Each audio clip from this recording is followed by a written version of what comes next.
নীলুফার চৌধুরী মনি, আপনার কাছে আসতে চাই শুরুতেই এবং অভিনন্দন জানাতে চাই।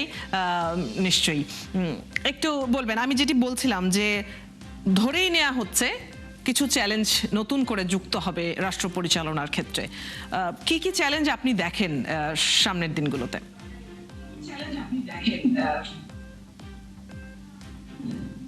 ধন্যবাদ আপনাকে। যারা শুনছেন আমার শুভেচ্ছা অভিনন্দন। দেখেন, আমাদের নেতা ইতিমধ্যেই বলেছেন, আপনাকে ধন্যবাদ অভিনন্দনের জন্য।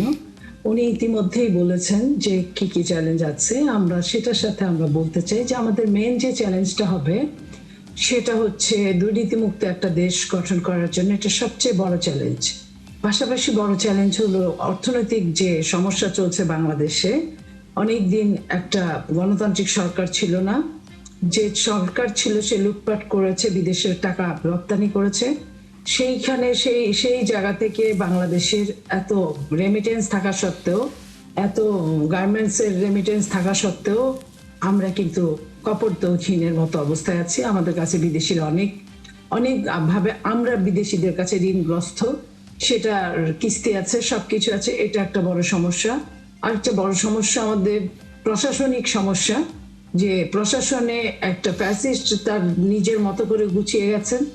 তারা যদি সহযোগিতা না করেন এবং সেইখানে যদি আপনার ঢেলে সাজানো না যায়, তাহলে আমার মনে হয় এমনিতেই লাল ফিতার দৌরাত্ম তো আছেই বাংলাদেশের ব্রিটিশ আমল থেকেই। প্রশাসনের সাথে আপনার পলিটিক্যাল লিডারদের একটা দূরত্ব আছে, সেটাকে যদি আমরা এখন কমিয়ে আনতে না পারি, এটা আমাদের আরেকটা ডিজাস্টারের জায়গা। আরেকটা আমি বলবো যে বাংলাদেশের আইন শৃঙ্খলা রক্ষাকারী বাহিনীর সাথে জনগণের ইতিমধ্যে একটা ডিভাইডেশন হয়ে গেছে। সেটা আমরা মনে করি যে সেটাকে, সেই সম্পর্কটাকে উন্নততর করা উচিত সেটা, এবং পুলিশকে তার ট্রমা থেকে বের করে আনতে হবে। কারণ পুলিশকে আমরা চাইলেই বাদ দিতে পারবো না, তারা আমাদের একটা অংশ। তাদেরকে নিয়ে কাজ করতে হবে, তারাই কাজ করবে এবং তারা যেন স্বাধীনভাবে কাজ করতে পারে। পাশাপাশি আমাদের সাথেও সম্পর্কটা এমন থাকবে জনগণের সেবকের মতো। ওনারাও সেবক, আমরাও সেবক, কিন্তু ওনাদের সময়টা অনেক লম্বা, 35 বছরের জন্য, আমাদের সময়টা 5 বছরের জন্য। সেই জায়গা থেকে আমাদের সাথে যদি কোঅপারেশনটা ওইভাবে না হয়, হয়তো বা ক্ষমতাধর বেশি রাজনীতিবিদ, কিন্তু কোঅপারেশন না হলে দেশের জন্য মঙ্গল বয়ে আনতে পারবে না। আর আরেকটা যেটা সবচেয়ে দুঃখজনক একটা অধ্যায়, সেটা হলো যে বাংলাদেশে ইতিমধ্যে সরকারি অস্ত্র অনেক খোয়া গিয়েছে এবং ইলিগেল অস্ত্র তো আছেই। বাংলাদেশের এই অস্ত্রগুলোকে গোয়েন্দা সংস্থা জানে কার কার কাছে অস্ত্র থাকে। বাংলাদেশের গোয়েন্দা সংস্থা অত্যন্ত চৌকস। তাদের মাধ্যমে এই অস্ত্রগুলোকে, যেখানের অস্ত্র সেখানে রাখা, সরকারি অস্ত্রগুলো, সরকারি গুলা বারুদ গুলা দেওয়া উচিত। এবং ইলিগেল অস্ত্রগুলো যদি আমরা বের করতে পারি, তাহলে বাংলাদেশের মবটা কিছুটা কমবে। যে মবটা মানুষ নিজের হাতে আইন তুলে নেয়, সেটা যদি কমে যায়, আমরা মনে করি যে একটা গণতান্ত্রিক সরকার যদি দেশে থাকে, আমরা মানে নিরাপদ ভাবে বাসা থেকে বের হলে নিজেকে নিরাপদ মনে করব, বাসায় ঢুকতে গেলে নিজেকে নিরাপদ মনে করব, সারাদিন কাজের জায়গায় আমরা নিজেকে নিরাপদ মনে করব, রাতে কোথাও বের হতে গেলে আমরা নিজেকে নিরাপদ মনে করব। আমরা তো আসলে চাই না যে সরকার আমাদের ঘরে ভাত তরকারি দিয়ে যাক। আমরা চাই সরকার আমাদের নিরাপত্তা দিক, আমাদের কাজের ক্ষেত্রে স্বাধীনতা দিক, আমাদের বেকার সমস্যা দূর হোক, কাজের অবস্থা সৃষ্টি করুক। এই জিনিসগুলো জনগণ সরকারের কাছে চায় মোটা দাগে। শিক্ষার অবস্থা ভালো থাকুক, স্বাস্থ্যের অবস্থা ভালো থাকুক, হাসপাতালগুলো সব রোগীদের জন্য সমান হোক এবং হাসপাতালের মানগুলো উন্নত হোক। ডাক্তার যা আছে সেটা দিয়ে চলবে, কিন্তু এই যে ডাক্তারের কাছে গেলে, সরকারি হাসপাতালে গেলে জনগণের সঙ্গে যে ব্যবহারটা হয়, প্রাইভেটে ডাবল ডাবল ডাবল পয়সা দিয়ে সেই ব্যবহারটা থাকে না, মধুর ব্যবহার হয়। সেইটা যেন সরকারি হাসপাতালগুলোতে হয়, ডাক্তাররা যেন সময় দেয়। এই জিনিসগুলো মোটা দাগে আসলে চ্যালেঞ্জ সরকারের জন্য, আগামী সরকারের জন্য। আমার ধারণা শহীদ প্রেসিডেন্ট জিয়াউর রহমানের উত্তরসূরি এবং দেশনেত্রী বেগম খালেদা জিয়ার উত্তরসূরি হিসেবে আমাদের দেশনায়ক তারেক রহমান সাহেব, উনি অবশ্যই ইনশাল্লাহ কামিয়াব হতে পারবেন। জনগণের সহায়তায়, তার পরিষদ বর্গের সহায়তায় উনি অবশ্যই পারবেন, আমি বিশ্বাস করি। সাধারণ মানুষ নিশ্চয়ই সেরকম আশা নিয়েই অপেক্ষায় আছে। অধ্যাপক ডক্টর কাজী মাহবুবুর রহমান, এবারে আসতে চাই আপনার কাছে। যেটি দেখা গেছে এইবারের সংসদে, মানে যারা সদস্য হতে যাচ্ছেন, ফলাফল তো এখন আমাদের সবার চোখের সামনে, আমরা নামগুলো ইতিমধ্যেই তালিকাটি সাধারণ মানুষ জেনেছে। আপনার কাছে কি মনে হয় এবারের সংসদ কেমন বৈচিত্র্য নিয়ে আসবে? আমার কাছে মনে হচ্ছে, আপনাকে ধন্যবাদ এবং একাত্তর টেলিভিশনের যারা দর্শক তাদেরকেও অভিনন্দন জানাচ্ছি, স্বাগত জানাচ্ছি। আমার সাথে আছেন শ্রদ্ধেয় নীলুফার আপা, অনেক চমৎকার ভাবে কথাগুলো বললেন, আমি শুনলাম। তো আপনি যে প্রশ্নটা করেছেন যে আমাকে সংসদের যে গঠন, সেই গঠনটা নিয়ে কথা বলছেন, যে যেভাবে সাংসদরা এসেছেন তারা আসলে কারা এবং তাদের মানে রিফ্লেকশনটা কি হচ্ছে সংসদে। আমার কাছে মনে হচ্ছে কি, বাংলাদেশে একটা ভালো সংসদ হচ্ছে, অলরেডি হয়েছে আর কি। এবং এখানে আপনি যেভাবে অভিজ্ঞ জনদের পাবেন, অত্যন্ত অভিজ্ঞ জন, সিনিয়র লোকজন আছেন, সিনিয়র সিটিজেনরা আছেন, আবার ঠিক একদম অল্প বয়স্ক তরুণরাও আছেন। এবং এরা কিন্তু সবাই মানে সব দলেই তরুণরা আছে মোটামুটি, কিন্তু একটা দুটা দল না, সব দলেই কিন্তু তরুণরা আছে। তো তরুণরা তো প্রত্যেকটা থেকে তাদের ভিশনটা শো করতে পারবে, তাদের স্বপ্নটা দেখাতে পারবে আমাদের যারা অভিজ্ঞজন আছেন তাদের কাছে। আর অভিজ্ঞজনরা তাদের অভিজ্ঞতা দিয়ে ওই তরুণদের স্বপ্নটাকে বাস্তবায়ন করার কাজ করতে পারবে। মাঝে মাঝে আরেকটা ব্যাপার আছে, সেটা হলো আপনি দেখবেন অনেকে আছে, যেটা আমরা শুধু তরুণ এবং অভিজ্ঞজনদের কথা বলি, মাঝে কিন্তু আবার একটা গোষ্ঠী আছে, একটা গ্রুপ আছে যারা না তরুণ না একদম ওল্ড, তারা কিন্তু আবার একটা বড় কন্ট্রিবিউশন করতে পারেন। সেটা হলো অভিজ্ঞতার সাথে তরুণদের যে একটা লিঙ্ক আপের মিসিং গ্যাপ থাকে, একটা গ্যাপ থাকে, সেই গ্যাপটা তারা পূরণ করতে পারেন যারা মধ্যবয়সী আছেন। সো আপনি দেখেন এইবারের সংসদে বয়সের ভিত্তিতে যদি মূল্যায়ন করেন, দেখবেন অভিজ্ঞজনরা যেমন আছে, তরুণরাও আছে, মধ্যবয়সীরাও আছে। সো এটার একটা আলাদা পার্টিকুলার্স আছে। আর একটা ব্যাপার কি, শিক্ষাগত যোগ্যতার দিক দিয়ে দেখবেন আপনি অনেক অধিকাংশই খুব উচ্চশিক্ষিত, এবং অনেকেরই দেশের দেশ বিদেশ থেকে উচ্চশিক্ষা ডিগ্রিও আছে, এবং তারা দীর্ঘদিন যাবৎ বাংলাদেশের রাজনৈতিক প্রেক্ষাপটে তাদের অবস্থান থেকে তারা বিভিন্নভাবে কন্ট্রিবিউট করেছেন। গত 15 বছর 17 বছর বাংলাদেশে যে কর্তৃত্ববাদ বিরোধী লড়াইটা হয়েছে, এই লড়াইটাতে কিন্তু তারা একটি রোল প্লে করেছেন এবং তাদের অনেক অভিজ্ঞতা সঞ্চয় করেছেন। এই যে ফেসিবাদ এবং কর্তৃত্ববাদের আমরা ফেরত চাই না, এবং এটা যে আর কখনো ফেরত আসবে না এই আশা করছি, সেটা প্রতিরোধ করার ক্ষেত্রে তাদের যথেষ্ট প্রজ্ঞা আছে, এবং তাদের অভিজ্ঞতা, তাদের সাফারিং সবকিছু মিলে তারা পারবেন এটা।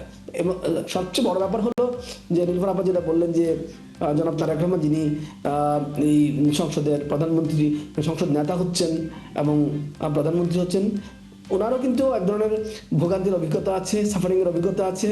এবং তিনি পশ্চিমা দেশ ইংল্যান্ডে ছিলেন, সেখানে অভিজ্ঞতা আছে, এখানে দীর্ঘদিন রাজনীতির সাথে সংশ্লিষ্ট ছিলেন, সেই অভিজ্ঞতাটাও আছে। দুইটা মিলে আসলে কি আমরা আসলে সত্যিই আমি মনে করি একটা নতুন বাংলাদেশ পেতে যাচ্ছি। এবং এই নতুন বাংলাদেশে সবচেয়ে বড় ইম্পর্টেন্ট ব্যাপারটা হলো কি, সেটা হলো এই যে আমরা সবার কথা বলছি, শিক্ষিত জনগোষ্ঠী, বিভিন্ন বয়সের যে রিপ্রেজেন্টেশন, এই সবার মিলে সবচেয়ে গুরুত্বপূর্ণ হবে যদি তাদের মধ্যে কোঅপারেশন থাকে। অবশ্যই। নীলুফার চৌধুরী মনির কাছে আমি আরো একবার আসবো, এবং সেখানে আমি একটু যেটি যোগ করতে চাই, আমরা চ্যালেঞ্জ নিয়ে কথা বলছিলাম, পাশাপাশি একটু যদি খেয়াল করি যে এখন সময় পরিবর্তনের সাথে সাথে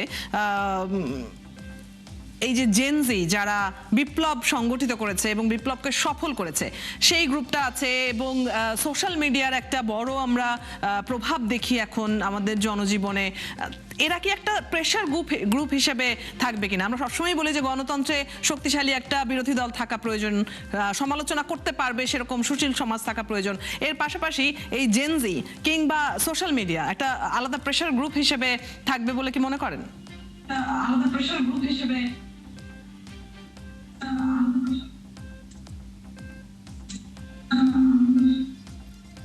জি, আমি মনে করি যে দেখেন, আজকে যে প্রশ্ন করেছেন, একজন সাংবাদিক প্রশ্ন করেছেন যে ভোটে এত ইঞ্জিনিয়ারিং হয়েছে যে আপনারা এতগুলো সিট পেয়েছেন। আপনি দেখেছেন আমাদের নেতা কিভাবে তার জবাবটা দিয়েছেন, যে হ্যাঁ, জনগণের ইঞ্জিনিয়ারিং আমাদের সাথে ছিল। এই যে আপনি মনে করেন এটা কি একটা প্রেশার গ্রুপের মতো কথাই বলা হয়েছে, কিন্তু উনি সুন্দর করে সুকৌশলে উত্তরটা দিতে পেরেছেন। তো যেটা সত্যি সেটাই উনি বলেছেন। তো আমরা চাই যে একটা ছায়া সরকার থাকুক, যে বিরোধী দল সত্যিকার অর্থে বিরোধী দল হবে। যে বিরোধী দল থাকলে একটা সরকার কখনো স্বৈর শাসকে পরিণত হতে পারে না। বিরোধী দলের সব সময় একদম মানে কি বলে যে এটা আইনের মধ্যে একটা সিস্টেমেটিক, যদি আপনার সিস্টেমের মধ্যে যা সত্য সেটার উপর যদি সমালোচনা বিরোধী দল করে, সরকার স্বচ্ছ থাকতে বাধ্য। ঠিক তেমনি প্রেসার গ্রুপও যদি তা করে, সেটা না করে আমরা অতীতে দেখেছি প্রেসার গ্রুপটা কারো কারো পদলেহন করেছে, কারো কারো চুলার মধ্যে ঢুকে গিয়েছে, কারো কারো পকেটে ঢুকে গিয়েছে, এবং তারা যে ধরনের প্রশ্ন করত একজন প্রধানমন্ত্রীকে, একজন সংসদ নেতাকে, সেটা হাস্যকর ছিল, সেটা অবাক হওয়ার মতো বিস্ময়কর ছিল। আমরা চাই না যে কোনো বিস্ময়কর, কোনো হাস্যকর, কোনো কাউকে তুষামদি কোনো প্রশ্ন আসুক। আমরা চাই সত্যিকার অর্থে একদম পিটিয়ে যেটা সোনা বানানো হয়, সোনার গহনা বানানো হয়, সেটা আমরা চাই যে আমাদের নেতার এবং আমাদের দলের আচরণটা এরকম হোক। এবং সেইখানে প্রেসার গ্রুপ, ক্ষুদ্র স্বার্থান্বেষী গ্রুপ এবং সত্যিকার বিরোধী দল যারা ছায়া সরকার, তারা মিলে সমালোচনা করুক, শুধুমাত্র দেশের কল্যাণের জন্য, দেশের উন্নয়নের জন্য। এই উন্নয়ন কল্যাণ ছাড়া সমালোচনা কিন্তু আমরা 15.5 বছর দেখেছি। কে কি দিয়ে সাজলো, কে কিভাবে খেলো, কে কিভাবে ঘুমালো, কে কোথায় কবে কোনখানে কোন মানে একজন মুক্তিযোদ্ধাকে রাজাকার বানানোর জন্য কত রকমের কথা এই মহান জাতীয় সংসদে ঘন্টার পর ঘন্টা জনগণের ট্যাক্সের কারি কারি টাকা খরচ করে এই ধরনের আলোচনা চলতো আর বন্দনা চলতো। আমরা একদমই বন্দনা পছন্দ করি না, আমাদের নেতাও পছন্দ করেন না। আপনারা দেখেছেন ওনাকে পাঁচুয়ে সালাম করতে গেলে উনি মাইন্ড করেন, ওনাকে কেউ তেল মেরে বক্তব্য দিলে উনি নিজেই থামিয়ে দেন। এই জায়গাটা আমরা চাই প্রত্যেকদিন, উনিও তো মানুষ, ওনারাও মানুষ, এমন কিছু যাতে বলা না হয় প্রতিদিন, দিনের পর দিন, যাতে একটা সময় ওনারা অভ্যস্ত হয়ে যায়। এই জিনিসটা আমরা চাই না। তো আজকে আপনাদের মাধ্যমে যারা শুনছেন তাদেরকেও আমরা এই কথাটাই বলতে চাই যে বাংলাদেশের গণতন্ত্র সমুন্নত হোক, বাংলাদেশের গণতন্ত্র মুক্তি পাক, বাংলাদেশের গণতন্ত্র পৃথিবীর অন্যান্য দেশের জন্য অনুসরণীয়, অনুকরণীয় হয়ে উঠুক। আমরা এটাই চাই। এটা চাই বলে আমরা চাই আমাদের বিরোধী দলরা আমাদের সমালোচনা করুক। আমাদের বিরোধী দলরা আমরা কোথায় কি করেছি, যদি কোনোখানে আমাদের আলাদা অর্থের সম্পদের পাহাড় হয়, সম্পদের কোনো জায়গা হয়, সেটা যেন আঙ্গুল তুলে দেখিয়ে দেয়। আমাদের সমালোচকরা, মানে আমাদের সমালোচক হবে আমাদের বন্ধু, এবং আমাদের সমালোচক হবে বিরোধী দল। এবং সেই বন্ধুরা এমন কিছু বলুক যে কথাগুলো বললে অবান্তর কথা না বলে, অবান্তর, যেমন ধরেন অবান্তর আমি এই জন্য বলছি, আমরা প্রায় 1 মাস আমরা মির্জা আব্বাসের সাথে যে ঘটনাগুলো হয়েছে, সমস্ত বাংলাদেশবাসী, বিশ্ববাসী এটা অবলোকন করেছে। আমরা এই ধরনের বাজে সস্তা কথা আমরা শুনতে চাই না। আমরা শুনতে চাই রাজনীতির সাথে একটা দেশের অর্থনৈতিক উন্নয়ন, রাজনীতির সাথে একটা দেশের সামাজিক উন্নয়ন, রাজনীতির সাথে একটা দেশে আপনার সাংস্কৃতিক উন্নয়ন। সংস্কৃতি ছাড়া একটা দেশ কখনো ডেভেলপ করে না। সংস্কৃতির উন্নয়ন এবং রাজনীতির সাথে একটা দেশে স্বাস্থ্য, শিক্ষা এবং ক্রীড়া, মানে খেলাধুলা, এইসবের উন্নয়নগুলো আমরা দেখতে চাই। অবশ্যই। এবং সাধারণ মানুষ যারা যারা ভোট দিয়েছেন, এত বছর পরে ভোটাধিকার প্রয়োগ করতে পেরেছেন যারা, তারাও নিশ্চয়ই এই সব প্রত্যাশা নিয়েই যে একটা শুধুমাত্র বিরোধিতা করার জন্য বিরোধিতা না, সমালোচনা হবে গঠনমূলক, প্রতিযোগিতাপূর্ণ থাকবে, এই বিষয়গুলো নিশ্চয়ই, সহনশীলতা থাকবে, এই বিষয়গুলো নিশ্চয়ই ভোটারদের আশার মধ্যেও আছে। তো সবাই তাকিয়ে আছে সামনের দিনগুলোতে কিভাবে রাষ্ট্র পরিচালনা হয় সেদিকে। নীলুফার চৌধুরী মনি এবং অধ্যাপক ডক্টর কাজী মাহবুবুর রহমান, আপনাদের দুইজনকেই অসংখ্য ধন্যবাদ আজ আমাদের সাথে যুক্ত হয়ে সময় দেওয়ার জন্য। দর্শক, এই ছিল আজকের সংবাদযোগে। আগামীকাল ঠিক রাত 10টায় আবারও দেখা হবে নতুন কোনো বিষয় ও তার বিশ্লেষণ নিয়ে। ৭১-এর সাথেই থাকুন।